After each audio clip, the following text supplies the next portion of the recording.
Hello and welcome to another dance music tutorial. In this video we're going to be looking at the lead from Between the Rays by Orjan Nilsen, and we're going to recreate this in Massive. So this is to the best of my ability, so please bear with me and I hope you add it to your library of presets.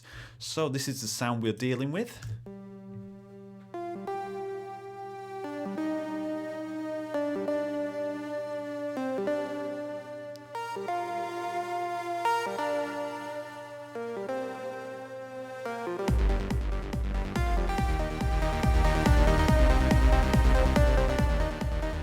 So it's very reminiscent of the actual lead, and it's all created from scratch, and I'm going to show you how to do that now.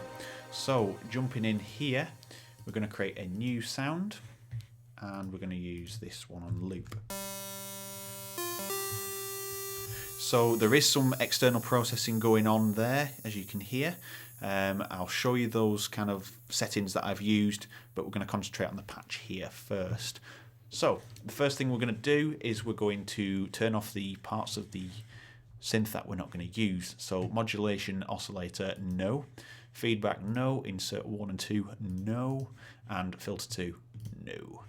And drag up this slider here, so we're only dealing with filter 1 only.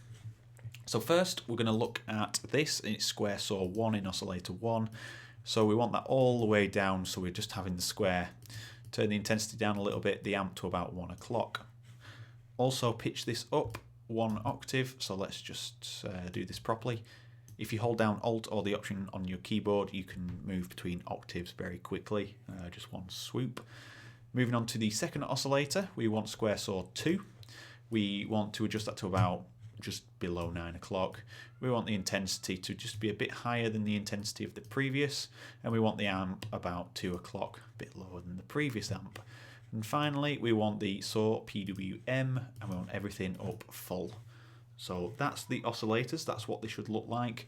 The reason for choosing 3 different types here is to add a bit of dynamic range and a little bit more kind of harmonization between the sounds. Instead of just using the same one, saw 1, square 1, it can all get a little bit boring, so it adds a bit more dynamic range. Moving over to noise, fully up on colour, and amp about 10 o'clock. We just want that bit of kind of hissy sparkle in there. Moving over to the voicing tab, just to clarify, we do not change anything on here. Oscillator tab, we want to add a little bit of vibrato in there, so we have to be very gentle with this, but at the same time it has to be quite fast, and all will be explained later on when I add some LFO to one of the oscillators. So the oscillator tab here will play the sound. And what we're going to do is add a bit of decay here on this envelope. Rate, turn it up to just below 12 o'clock. Now the depth has to be just slightly. Okay, so that's what we've done to the sound there. Moving over to the filter, we want to choose low pass 2. I want to set the cutoff to just above 9 o'clock, so close to half 9. Bit of resonance in there. Done. So it's cut off at the moment. This is going to be changed by using envelope 1, which is the next stage. Use the crosshair, drag up to the cutoff, and just drag it all the way around so you've got a full blue line round. And the settings you need, keep the attack where it is, level down to about 10 o'clock, and that's the level we're going to work on for the rest of this. So the decay, shorten it down to about 10 o'clock-ish, I think. And there, we're going to do a bit of tweaking. You can never always do it just to numbers. If you just punch it in numbers, you're never going to get the sound you want. You've got to tweak it to the track you're using, and obviously tweak it to ear. And finally, release to about 2 o'clock. So that's the kind of shape we're working for. Level up a bit of more decay.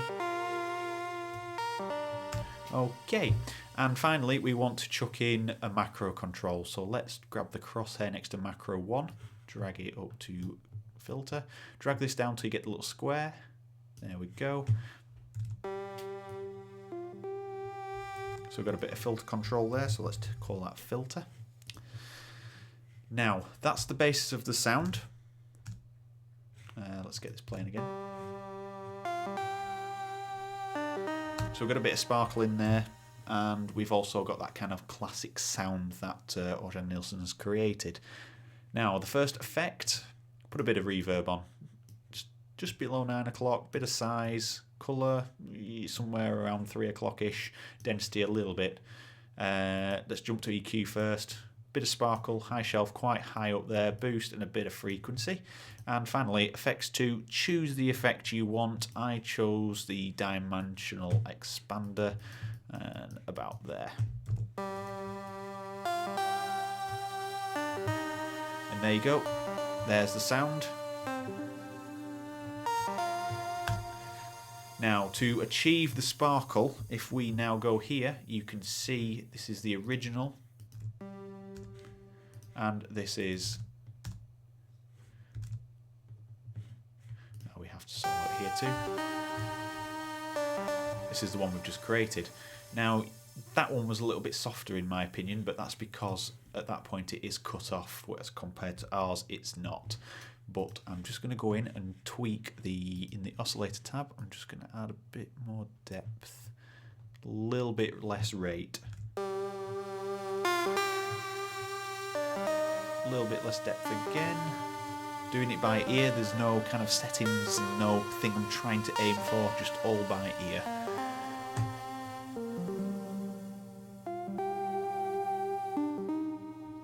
Okay, and finally, let's copy that over there. So we've got it in with bass.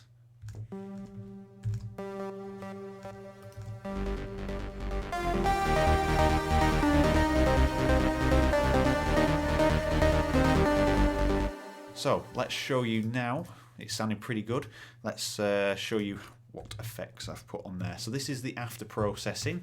Let's just turn these off and leave the first one on. Let's have a look. So EQ, nice bass roll off there, and I've kind of used the fundamental frequency to pinpoint where the roll off begins.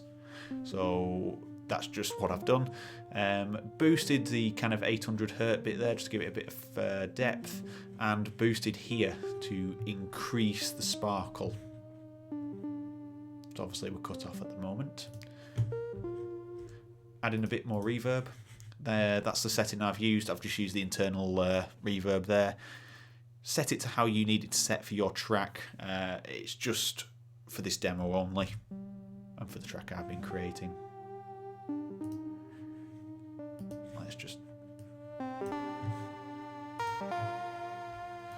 Okay, moving on. This is where the magic happens in Saturn, which is the distortion tool I'm using. Absolutely fantastic, and the reason why is it's a multi-band distortion tool. You can add all these different LFO controls, etc., and blah blah blah blah. But the main feature is if you split it up into bands, you also get extra tone controls, so it's like an EQ within an EQ. So you have full control over the band. So these are the settings I've used. So that's the high, the mid, and the low. It's all based off the basic saturator patch here, but split it up into the bars that I need and change it all around to accordingly suit the track. And finally, just a little bit of compression just for the demo.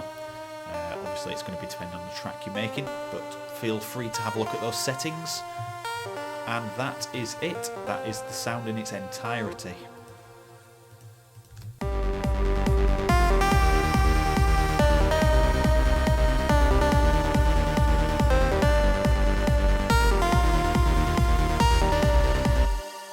So there's the sound. I hope you enjoyed the video. If you did, please give me a like.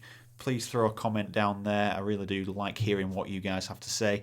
And finally, just subscribe if you are not already subscribed. Thanks for watching, guys. See you in the next video.